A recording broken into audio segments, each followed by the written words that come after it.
Halo guys, kalau kemarin kalian udah tahu nih ya gimana perhitungannya pajak penghasilan pasal 21. Kali ini kita lanjut ke perhitungan pajak bumi dan bangunan. Di video kali ini kita bakalan bahas yang pertama tentunya definisi dari pajak bumi dan bangunan itu sendiri, kemudian yang termasuk subjek dan objeknya ada apa aja. Kemudian lanjut kita kenalan juga dengan istilah-istilah yang akan kalian temui di pajak bumi dan bangunan atau PBB ini ya. Kemudian yang terakhir nanti kita juga bakalan belajar bareng ngitung pajak bumi dan bangunan. Oke, dari namanya aja udah jelas ya bahwa pajak bumi dan bangunan atau disingkat PBB itu adalah pajak yang ditanggungkan atas bumi dan bangunan. Nah, bumi yang dimaksudkan di sini adalah tanah ya. Nah, pajak PBB ini dikenakan karena adanya keuntungan atas tanah dan bangunan yang sudah ditempatinya. Terus, jika dilihat dari sifatnya, pajak bumi dan bangunan merupakan pajak yang bersifat kebendaan, yang berarti besaran pajak terutang itu ditentukan dari keadaan objek, yaitu bumi dan atau bangunan itu sendiri. Sedangkan keadaan subjeknya itu tidak ikut menentukan besarnya barang. Artinya apa? Artinya di sini pajak bumi dan bangunan ini nggak fokus kita mau kaya apa enggak. Yang penting kamu punya bagian dari bumi, misalnya tanah gitu ya, dan bangunan. Maka kamu sudah bisa dikatakan wajib membayar pajak bumi dan bangunan. Gitu. Nah, terus muncul nih pertanyaan lagi. Kira-kira apakah semua orang yang punya bangunan, misalnya rumah ya, harus bayar PBB? Nah, jawabannya adalah enggak. Karena pertama, bentuk rumah di Indonesia itu kan variatif ya. Terus kemampuan pemiliknya pun juga variatif. Ada yang mampu, makanya rumahnya mewah. Terus ada juga yang kecukupan, jadi rumahnya biasa aja. Jadi nggak semua harus bayar PBB ini. Di Indonesia sendiri, jika kamu punya tanah dan bangunan itu nggak melulu suruh bayar PBB.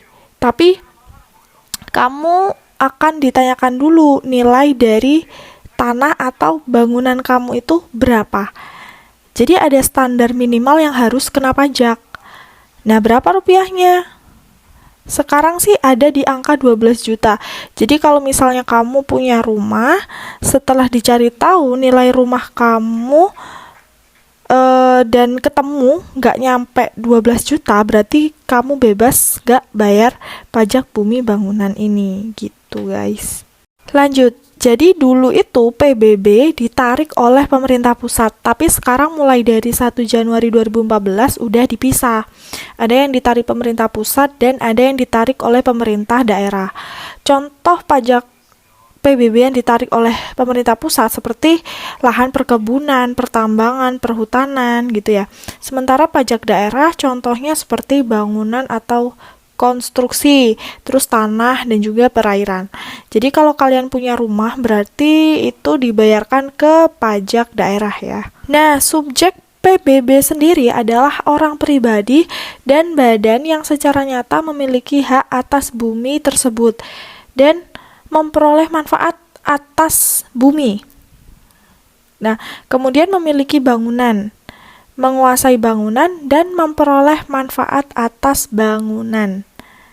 Sementara untuk contoh objek bumi itu seperti sawah, ladang, kebun, tanah, pekarangan, dan tambang.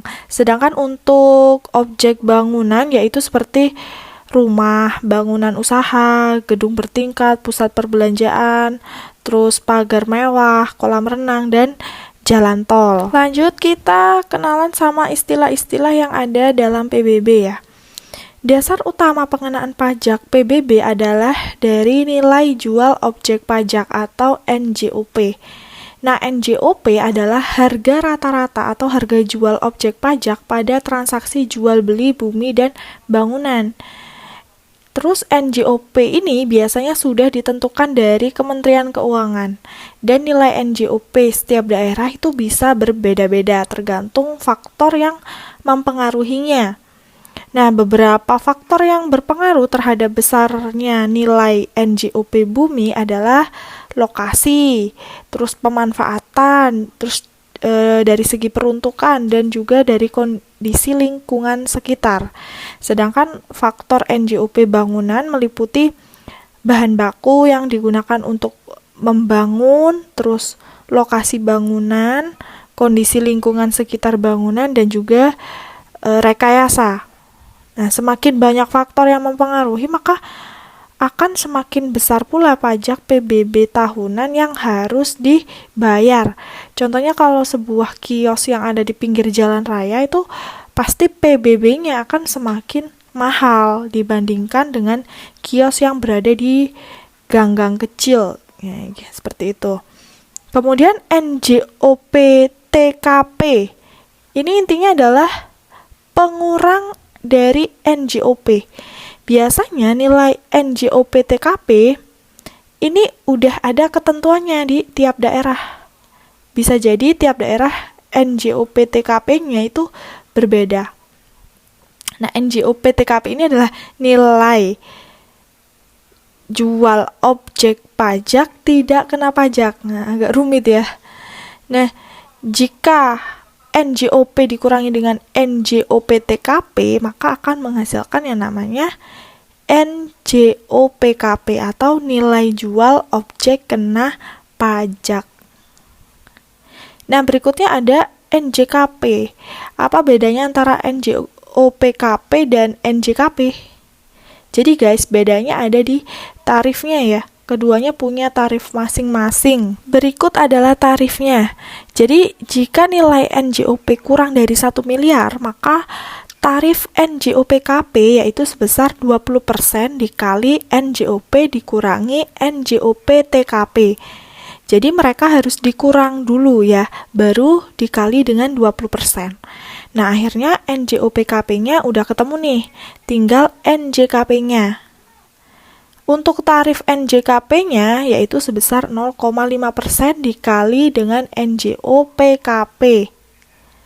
Tapi beda lagi kalau NJOP-nya lebih dari 1 miliar.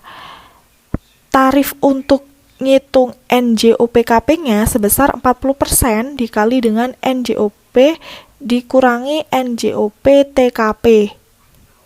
Nah, selanjutnya kalau udah diketahui nih NJOPKP-nya, baru kita bisa ngitung NJKP-nya ya, atau nilai jual kena pajaknya, yaitu 0,5% dikali dengan NJOPKP. Jadi perbedaannya kalau misalkan NJOP-nya itu kurang dari 1 miliar dan lebih dari 1 miliar ada pada tarif NJOPKP-nya ya. Secara simpel sebenarnya untuk ngitung PBB itu jadinya kayak gini guys. Nah, kalau NJOP-nya kurang dari sama dengan 1 miliar, maka cara ngitung PBB-nya adalah NJOP dikurangi NJOP-TKP dikali 20% kali 0,5%. Tapi kalau NJOP-nya lebih dari 1 miliar, maka cara ngitung PBB-nya adalah NJOP dikurangi NJOP-TKP dikali 40% kali 0,5%. Ini lebih simpel ya kan daripada nyari satu-satu kayak yang tadi. Tapi senyaman dan segampang kalian aja mau pakai yang mana bebas. Kalau kalian masih bingung dengan istilah-istilahnya, jadi sama aja guys dengan PPh kemarin. Ibaratkan gini, NJOP itu kayak penghasilan bersih. Terus kalau NJOP-TKP, ya PTKP atau faktor pengurangnya ya. Nah, terus kalau NJOPKP itu sama kayak PKP di pajak penghasilan. Terus untuk NJKP itu sama aja dengan PBB terutangnya, gitu. Sama aja sebenarnya ya. Tapi cuma istilahnya aja yang beda. Oke, biar kebayang, kita langsung praktek ke cara ngitung PBB aja ya. Nah, di sini udah ada contoh soal di mana kekayaan bumi dan bangunan Bapak Imam ya sebagai berikut. Tanah 100 meter persegi dengan nilai jual 10 juta per meter persegi. Kemudian rumah 50 meter persegi dengan nilai jual 15 juta per meter persegi. Nah, kemudian taman mewah seluas 40 meter persegi dengan nilai jual 5 juta per meter persegi. Diketahui NJOP TKP-nya itu 24 juta. Maka besaran PBB terutang Pak Imam adalah, yang pertama yang kita hitung di sini adalah nilai jualnya. Ini kan baru per meter persegi ya. Berarti kita harus hitung nilai jual totalnya dari keseluruhan semuanya ya. Di sini udah aku siapin datanya. Untuk langkah pertama yaitu mengalihkan luas aset dengan nilai jualnya untuk mengetahui NJOP atau nilai jual objek pajaknya. Berarti di sini tanahnya 100 meter persegi, terus per meternya 10 juta ya kan. Nah, kita kalikan aja biar tahu keseluruhan harga tanahnya Pak Imam ada berapa. Oke, kita kalikan aja 100 dengan 10 juta, hasilnya 1 miliar. Terus 50 dikali 15 juta, hasilnya 750 juta. Terus ini hasilnya 200 juta. Oke, sekarang kita totalin semuanya. Nah, total dari semua ini namanya adalah NJOP atau nilai jual objek pajak. Totalnya tadi 1 miliar 950 juta. Ini adalah total nilai jual kekayaan bumi dan bangunannya Pak Imam.